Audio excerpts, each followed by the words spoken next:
मेरा नाम कविता है और मेरी जीवन यात्रा बहुत अनोखी रही है। मेरी शादी तब हुई जब मैं मात्र 18 साल की थी।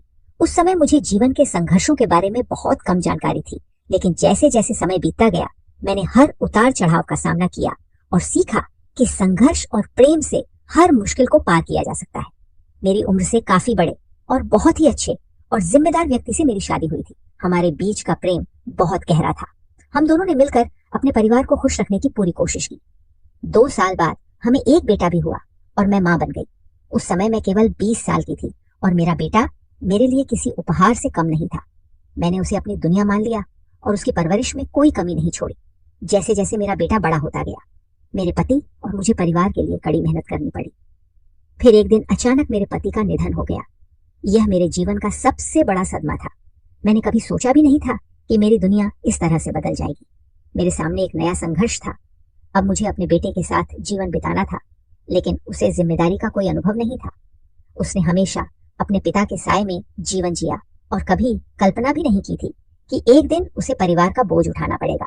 मेरे पति के जाने के बाद घर की सारी जिम्मेदारी मेरे बेटे पर आ गई थी। मैंने उसे समझाया कि अब समय आ गया है कि वह अपनी जिम्मेदारियों को निभाए। यह सब उसके लिए नया और मुश्किल था। हमारा घर बहुत बड़ा नहीं था, केवल 3 कमरे थे और बाहर का आंगन भी बहुत छोटा था।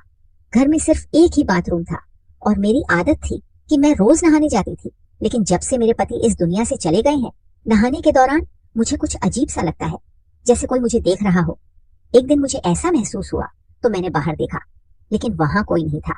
मैंने सोचा कि शायद यह मेरा भ्रम है, लेकिन दूसरे दिन भी ऐसा ही हुआ। अब मैं इससे काफी परेशान थी, लेकिन यह ऐसी बात थी जो मैं अपने बेटे रवि से भी नहीं कह सकती थी। रवि एक सुंदर और आज्ञाकारी बेटा था, लेकिन उसने कभी मेहनत नहीं की थी। हालातों ने उसे मजबूर किया कि वह कड़ी मेहनत करे और इसी वजह से वह इन दिनों बहुत चिंतित रहने लगा था। एक रात वह मेरे पास आकर बैठा और कहने लगा, मम्मी, मैं बहुत चिंतित हूँ। हम 2 लोग हैं, लेकिन अभी भी इतने सारे खर्चे हैं। पापा ने सब संभाला था। मैंने कभी सोचा भी नहीं था कि यह इतना कठिन हो सकता है। शुक्र है कि घर हमारा अपना है। मैंने उसे समझाया, बेटा घर हमारा है, लेकिन इस घर का रखवाला भी करना होगा। अगर समय पर देखभाल नहीं की तो यह भी खराब हो जाएगा। उसने सिर पकड़कर कहा, अब क्या करें? फिर उसने कहा, मेरे ख्याल से आप मेरी शादी करा दीजिए और दहेज के पैसे से हम घर की मरम्मत भी कर लेंगे और थोड़ा कारोबार भी कर लेंगे। जब मैंने उसकी यह बातें सुनी तो मुझे बहुत आश्चर्य हुआ। मैंने उसे डांटते हुए कहा, मैंने तुझे कभी यह सब नहीं सिखाया है। दहेज मांगना अच्छी बात नहीं है। तुम्हारे पिता ने भी कभी मेरे माता पिता से एक पैसा नहीं लिया था और जिसने भी तुझसे यह बातें की हैं वह मुझे बिल्कुल भी नहीं है। मैंने उसे आगे समझाया, किसी की बेटी को घर लाना कोई छोटी बात नहीं है। वह भी एक जीवित इंसान है, उसकी देखभाल भी करनी पड़ेगी। तुम्हारे पिता बहुत अच्छे इंसान थे और मैं चाहती हूँ कि तुम उनसे भी अच्छे बनो। अगर तुम्हें कुछ करना है तो मेहनत करो और खुद ही कुछ हासिल करो। मेरे बेटे ने मेरी बातों को सुना, लेकिन वह दुखी हो गया। उसने कहा, मम्मी, खर्चे बहुत हैं। मैं तो बस आपसे अपने दिल की बात कर रहा था और आपने इतना लंबा भाषण दे दिया। ठीक है, मेरी अभी शादी मत कराओ। मैंने कहा, जब तक तुम्हारी पक्की नौकरी नहीं लग जाती मैं तुम्हारी शादी नहीं कराऊंगा। खेलना पड़ेगा। मैंने उससे पूछा, जुआ यह क्या कह रही हो? उसने कहा, जुआ यानी कम समय में ज्यादा पैसा कमाने का तरीका। मैंने उसे समझाया, इससे कुछ हासिल नहीं होता। इंसान को हमेशा मेहनत करनी पड़ती है। उसके जाने के बाद मैं अकेली बैठकर सोचती रही। अब मुझे न केवल अपने बेटे की चिंता थी, बल्कि बाथरूम में जो अजीब सा डर और भावना हो रही थी उसकी भी मुझे सच में अब शक होने लगा था कि क्या यह सब मेरा भ्रम है या इसके पीछे कोई सच्चाई है। फिर मैंने सोचा कि अगर मैं यह बात रवि को बताऊंगी तो वह और ज्यादा परेशान हो जाएगा। पति के जाने के बाद से मुझे बहुत अकेलापन महसूस हो रहा था। घर की दीवारें जैसे मुझे घूर रही थी और हर रात जब मैं बिस्तर पर सोने जाती तो ऐसा लगता कि कोई मेरे पास है। मैंने खुद को समझाने की कोशिश की, यह सब मेरे दिमाग का भ्रम है, लेकिन फिर भी डर मेरे दिल में गहरा बैठा था। अगले दिन सुबह मैंने सोचा कि मुझे खुद को मजबूत बनाना होगा। मैं अपने डर और चिंताओं को इस तरह नहीं छोड़ सकती थी। मैंने ठान लिया कि मैं अपने बेटे को सही रास्ता दिखाऊंगी और उसे मेहनत का महत्व समझाऊं। मैंने उसके खाने के साथ से बुलाया और कहा, रवि, मैं समझती हूँ कि तुम्हारे ऊपर बहुत दबाव है और यह सब तुम्हारे लिए नया है, लेकिन याद रखो, कोई भी बड़ी सफलता के लिए कड़ी मेहनत और धैर्य की जरूरत होती है। 100% शॉर्टकट से कभी कुछ हासिल नहीं होता और अगर होता भी है तो वह ज्यादा समय तक टिकता नहीं है। मैंने उससे कहा, मुझे तुमसे बहुत उम्मीदें हैं और मुझे पूरा यकीन है कि तुम सही रास्ता अपनाओगा, चाहे उसमें कितनी भी मुश्किल क्यों ना आए।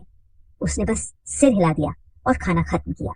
मुझे पता था कि उसे समय की जरूरत है, लेकिन मुझे भरोसा था कि एक दिन वह मेरी बात समझ जाएगा। शाम को जब मैं फिर बाथरूम में नहाने गई तो वही अजीब भावना हुई, जैसे कोई मुझे देख रहा हो। इस बार यह ज्यादा डरावना था, क्योंकि यह अब रोज का अनुभव बन चुका था। मुझे लगा कि अब इसे नजरअंदाज करना सही नहीं है, इसीलिए मैंने तय किया कि अब इस बारे में कुछ कर चाहिए। फिर मैंने बाथरूम के हर कोने में जांच की, लेकिन कुछ भी असामान्य नहीं मिला। मैंने सोचा कि शायद यह मेरी मानसिक स्थिति का प्रभाव है, लेकिन वास्तव में ऐसा नहीं था। अगले दिन मेरी बड़ी बहन से मिलने एक औरत आई, जिसने पहली बार मेरे बेटे को अपनी गोद में लिया था। जब वह पैदा हुआ था, वह एक दाई थी। उसने कहा, तू समझ क्यों नहीं रही है कि जिन लोगों के साथ तेरा बेटा बैठता है वे अच्छे लोग नहीं है। उसने मुझसे कहा, क्या तू जानती है कि उसके दोस्त ने क्या किया? मैंने उसे कहा, अगर तुम मुझे बताओगी तो शायद मैं समझ पाऊंगी। उसने कहा, मुझे लगता है कि तेरा बेटा भी वही सब कर रहा होगा। मैंने तुरंत पूछा, तुम्हारा क्या मतलब है? तो उसने कहा, उसके कुछ दोस्तों ने एक लड़की के साथ। वह बोलती रही। तभी मुझे समझ में आया कि वह क्या कहना चाह रही थी। मैंने कहा, नहीं, यह गलत है, तुम झूठ बोल रही हो। उसने कहा, मैं झूठ क्यों बोलूंगी, पूरा मोहल्ला यह जानता है। अच्छा हुआ कि अभी तक तेरे बेटे के बारे में कोई खबर नहीं आई है। मैंने कहा, मेरा बेटा ऐसा नहीं कर सकता। उसने कहा, मैं भी रवि को जानती हूँ, वह ऐसा नहीं कर सकता, लेकिन जब वह ऐसे बुरे लोगों के साथ रहेगा तो कल को वह भी ऐसा ही करेगा, और अगर उसने कुछ नहीं किया तो उसके दोस्त उसे दोषी ठहरा देंगे और खुद बच निकलेंगे। वे बहुत अमीर लोग हैं, और हमारे जैसे गरीब लोग तो ऐसे मामलों में हमेशा फंस जाते हैं। उसकी बात बिल्कुल सही थी, अमीर लोग अक्सर बच जाते हैं और गरीब लोग पुलिस के हाथों पकड़े जाते हैं। शायद इसी कारण से मेरा बेटा ऐसी बातें करने लगा था। वह अक्सर कहता था, मैं जुआ खेलूंगा। एक दिन सुबह सुबह मैं बाथरूम में नहाने गई तो मुझे लगा कि मेरे पास कोई खड़ा है। मेरे चेहरे पर साबुन लगा था। मैं अपनी आंखें नहीं खोल सकती थी, लेकिन अचानक मुझे किसी की सांसों की आवाज सुनाई दी, जैसे कोई पास में सांस ले रहा हो। मैं डर गई और जल्दी से कपड़े पहनकर बाहर आई।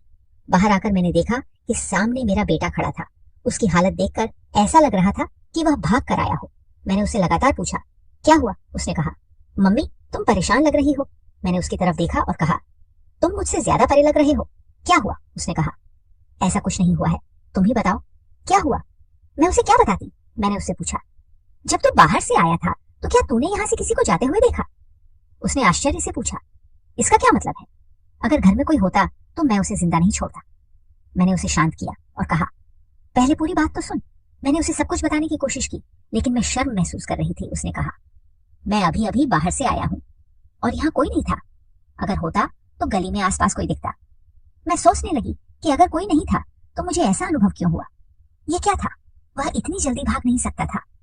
फिर कुछ दिनों बाद ऐसा ही एक और वाकया हुआ। जब मैं बाथरूम से बाहर आई तो मेरा बेटा फिर से वहीं खड़ा था। ये हमारे लिए बहुत ही अजीब स्थिति थी।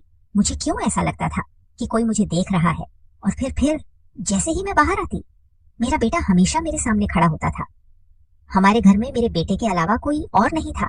क्या ये मेरा बेटा कर सकता है? एक दिन मेरी पड़ोसन आई और उसने कहा कि उसकी 20 साल की बेटी का वीडियो वायरल हो गया है।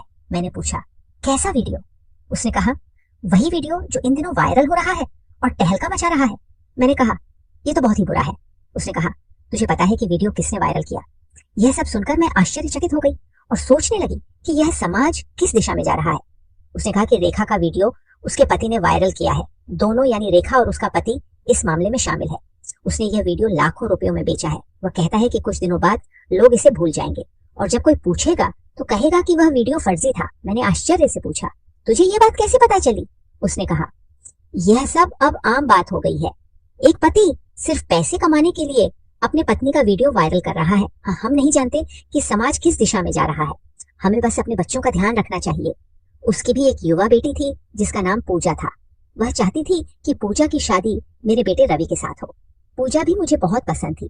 जब मैंने इस बारे में रवि से बात की तो उसने कहा, लड़की बुरी नहीं है, लेकिन मेरी एक शर्त है। मुझे यह पसंद नहीं है कि हमारे जैसे गरीब का अमीर परिवारों में शादी हो। मैंने उसे समझाया, इस तरह की बातें मत कर। फिर कहने लगा, गरीब के घर में गरीबों की बेटियां ही आती हैं। अमीरों की बेटियां गरीबों के घर में टिक नहीं पाती। मेरा बेटा कब इतना बदल गया, यह मैं समझ नहीं पाई। मैंने उससे कहा, पहले एक अच्छी नौकरी कर ले, फिर मैं तेरा विवाह पूजा से कर दूंगी। पर ज्यादा समय नहीं लगेगा, क्योंकि पूजा भी अब युवा हो चुकी है और अब तेरे पिताजी भी इस दुनिया से चले गए हैं। इसलिए अब तुझे ही सब कुछ देखना पड़ेगा। तब उसने कहा, मुझे कोई नौकरी नहीं मिल रही है, लेकिन मुझे एक काम मिला है जिसमें बहुत पैसे हैं, पर काम थोड़ा गलत है। मैंने उससे पूछा, गलत मतलब क्या है? ऐसा क्या काम है? और तू क्यों कह रहा है कि थोड़ा गलत है? गलत तो गलत होता है, थोड़ा गलत क्या होता है? मेरे बेटे ने कहा, मम्मी अगर मैं तुम्हें बताऊं तो तुम्हें अफसोस होगा। ऐसा कुछ नहीं है, मैं तुम्हें बाद में बताऊंगा। यह कहकर वह चला गया, पर मैं सोचने लगी कि यह गलत रास्ते पर जा रहा है। उस रात सोने की कोशिश की, पर बेचैनी हो रही थी। रवि की बातों ने मेरे अंदर एक अजीब सा डर पैदा कर दिया था। रवि ही मेरा एकमात्र सहारा था, और अब मुझे उसकी चिंता होने लगी थी। मैंने उसे बहुत प्यार से पाला था, उसे सिखाया था कि जीवन में सफलता ईमानदारी और मेहनत से ही मिलती है।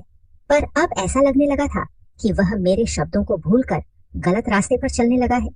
मेरे पति के जाने के बाद मैंने खुद को बहुत मजबूत बनाया था, पर अब रवि के बारे में सोचकर मेरा दिल कमजोर पड़ने लगा। क्या मैं रवि को सही रास्ते पर ला पाऊंगी?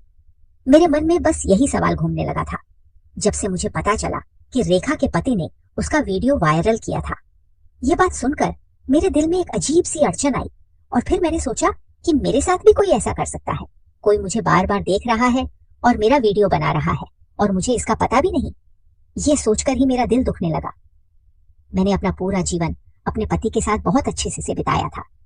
मैं एक शरीफ औरत थी, और अब इस उम्र में अगर मेरे साथ कुछ ऐसा हो जाता तो मैं क्या करती? अगर मेरे जवान बेटे को पता चल जाता कि यह सब कौन कर रहा है, तो वह चुप नहीं रहता। यह सब सोचकर मुझे बहुत डर लगने लगा था। मेरी उम्र अभी सिर्फ 36 साल थी, और मेरा बेटा अभी अभी जवान हुआ था। मैं उसकी शादी कराना चाहती थी। एक बार जब मैं नहा रही थी तो मैंने बाथरूम में बारी के पास कपड़े रखे, लेकिन जब मैं बाहर आई तो कपड़े अपनी जगह से हटे हुए थे। आज मैं घबरा गई, मेरे साथ यह सब कर रहा था कौन? पर यह सोचने वाली बात भी थी कि किसी को यह कैसे पता चलता है कि मैं कब नहाने जाती हूँ, क्योंकि मैं किसी एक समय पर तो नहाती नहीं थी। कभी सुबह, कभी दोपहर, और कभी खाना बनाने के बाद नहाती थी। गर्मी के मौसम में तो मैं दिन में 2 बार नहाती थी, क्योंकि मुझे बहुत गर्मी लगती थी और मैं अपने मन को साफ और तरोताजा रखना पसंद करती थी। मैं समझ नहीं पा रही थी कि क्या हो रहा है, लेकिन मैंने तय किया कि अब मैं अपने बेटे से इस बारे में बात करूंगी। मैंने उससे यह बात कभी नहीं कही थी, लेकिन अब मैंने उससे कहा, जब मैं नहाने जाती हूँ तो ऐसा लगता है कि कोई मुझे देख रहा है। मुझे शक है कि यह किसी खिड़की या छत की रोशनदान की तरफ से हो रहा है। मैंने सोचा था कि यह सुनकर मेरा बेटा गुस्से में पागल हो जाएगा और कहेगा, कौन है यह, चल इसे ढूंढ निकालेंगे, और उसे छोड़ेंगे नहीं। लेकिन उसकी प्रतिक्रिया ने मुझे आश्चर्यचकित कर दिया। उसने सिर्फ इतना कहा, कोई बात नहीं, आपने शायद गलती से देखा होगा, इसे छोड़ो, चिंता करने की जरूरत नहीं है। मुझे हैरानी हुई कि उसने इस बात को इतनी हल्के में क्यों लिया। मुझे उससे बिल्कुल भी ऐसी प्रतिक्रिया की उम्मीद नहीं थी, क्योंकि वह अक्सर गुस्से वाला था, और जब उसकी माँ की बात आती तो वह और भी ज्यादा गुस्से में आ जाता था। लेकिन इस बार वह बिल्कुल परेशान नहीं हुआ। मुझे ऐसा लगा कि शायद उसे परवाह ही नहीं है।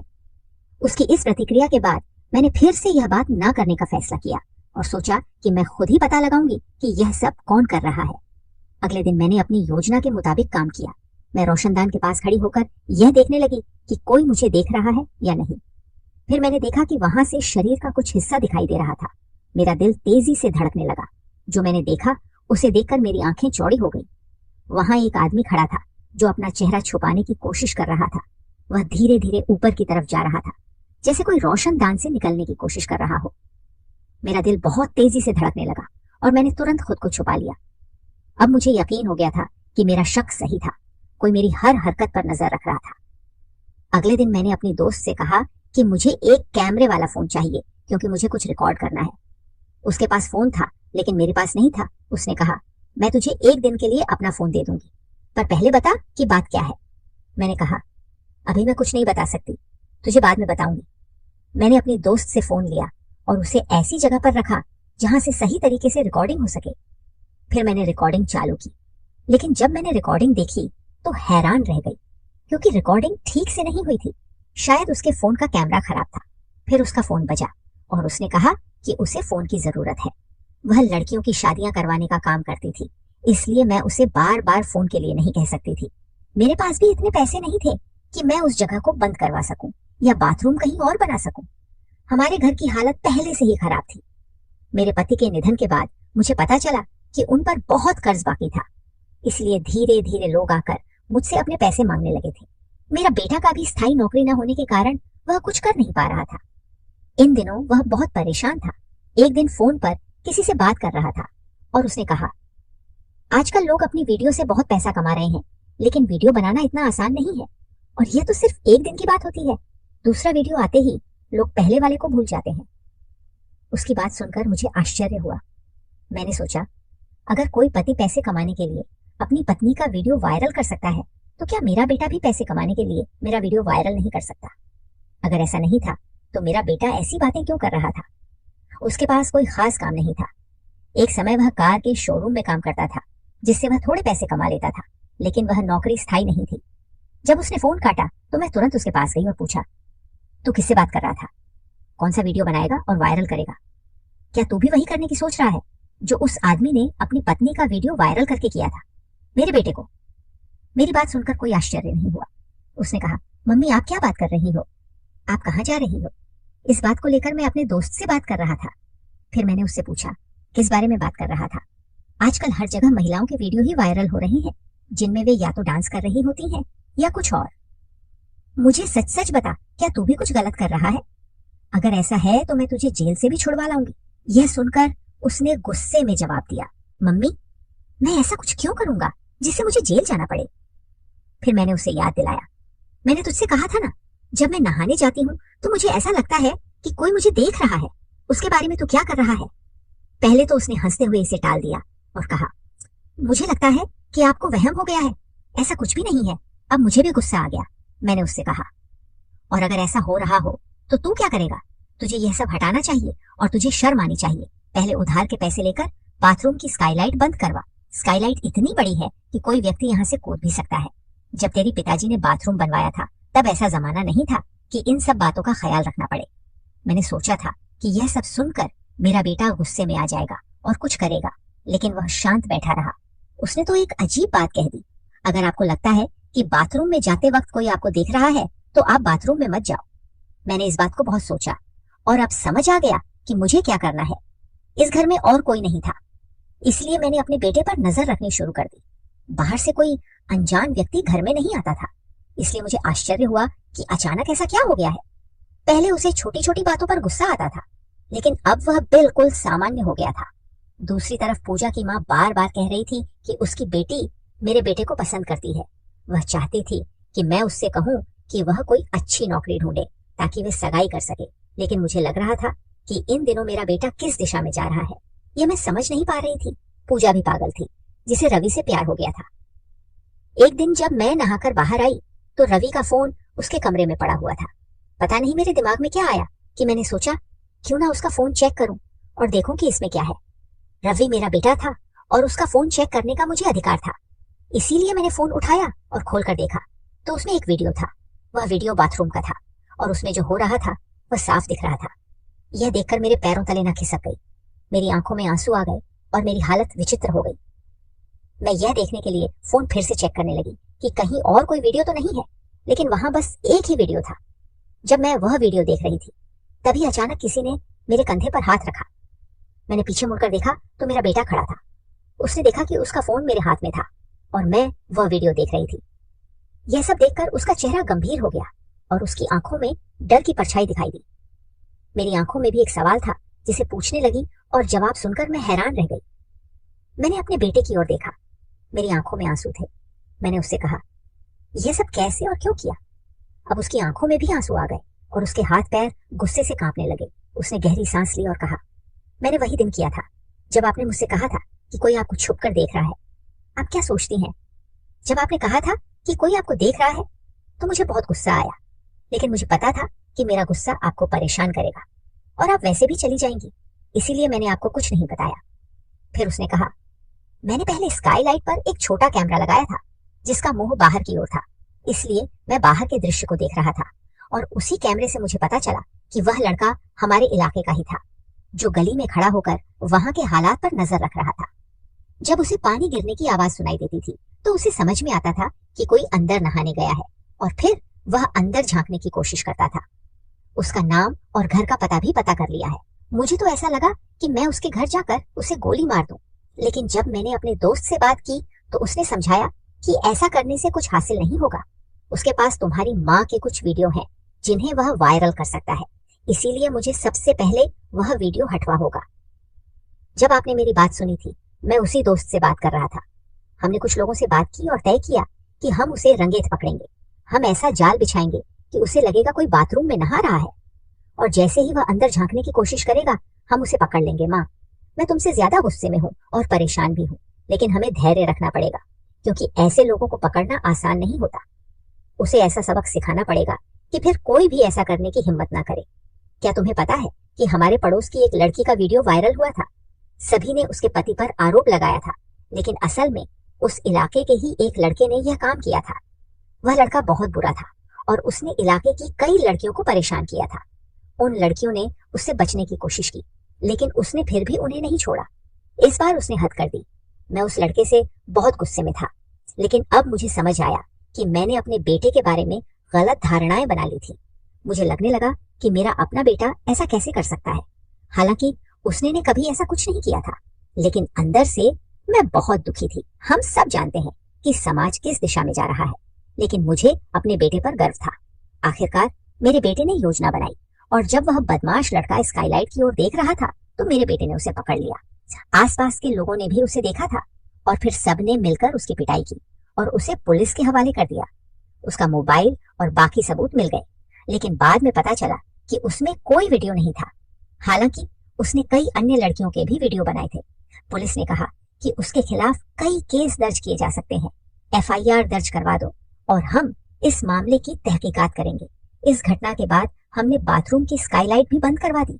मेरे बेटे को भी नौकरी मिल गई और हमने उसका विवाह पूजा से करवाने का निर्णय लिया। दोनों की सगाई हो चुकी थी और अब शादी होने वाली थी, लेकिन अभी भी जब उस समय की बातें याद आती हैं तो मुझे गुस्सा आता है। ये सब मेरी उस दोस्त की वजह से हुआ जो इलाके के लोगों से बातें करती थी, और अब उसकी बेटी मेरे घर की बहू बनने जा रही थी।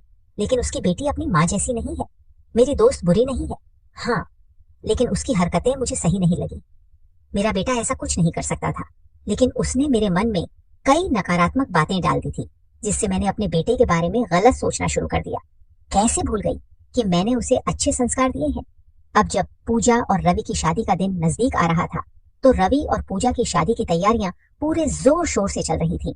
घर में हर कोई उत्साहित था, लेकिन मेरे मन के एक कोने में उस घटना की यादें बार बार लौट आती थी। शादी की तारीख नजदीक थी और मैंने अपने बेटे से वादा किया था कि मैं उस घटना को पीछे छोड़ दूंगी, लेकिन कभी कभी उन पलों की यादें दिल को कचोट थी। शादी वाले दिन पूरा घर सजा हुआ था। रिश्तेदार, दोस्त और पड़ोसी सभी आए हुए थे। पूजा बेहद खूबसूरत लग रही थी और रवि की आंखों में खुशी और प्यार साफ दिखा दे रहा था। जैसे ही शादी की रस्में शुरू हुई, मैं एक पल के लिए पीछे हटकर उन दोनों को देख रही थी। तभी मेरे मन में एक अजीब सी हलचल होने लगी। मैंने महसूस किया कि मेरी दोस्त पूजा की माँ मेरे पास आई और धीरे धीरे बोली, मैं जानती हूँ कि तुम मुझसे नाखुश हो, लेकिन एक माँ होने के नाते मैं सिर्फ तुम्हारी तरह अपनी बेटी की सुरक्षा चाहती थी। मैंने उसकी बात सुनी और महसूस किया कि शायद मैं भी कहीं ना कहीं गलतफहमी का शिकार हुई थी। मैंने उसे देखा और कहा, मैंने कभी तुम्हें दोष नहीं दिया, बस परिस्थितियां ऐसी थी कि मैं खुद उलझ गई थी। उसने मेरा हाथ पकड़ा और कहा, अब यह सब पीछे छोड़ दो। हम दोनों की संतानें अब एक नया जीवन शुरू कर रहे हैं, हमें भी उनके साथ आगे बढ़ना चाहिए। उसकी बात सुनकर मुझे एहसास हुआ कि शायद अब समय आ गया है कि मैं भी अपनी पुरानी चिंताओं को भुलाकर आगे बढ़ूं।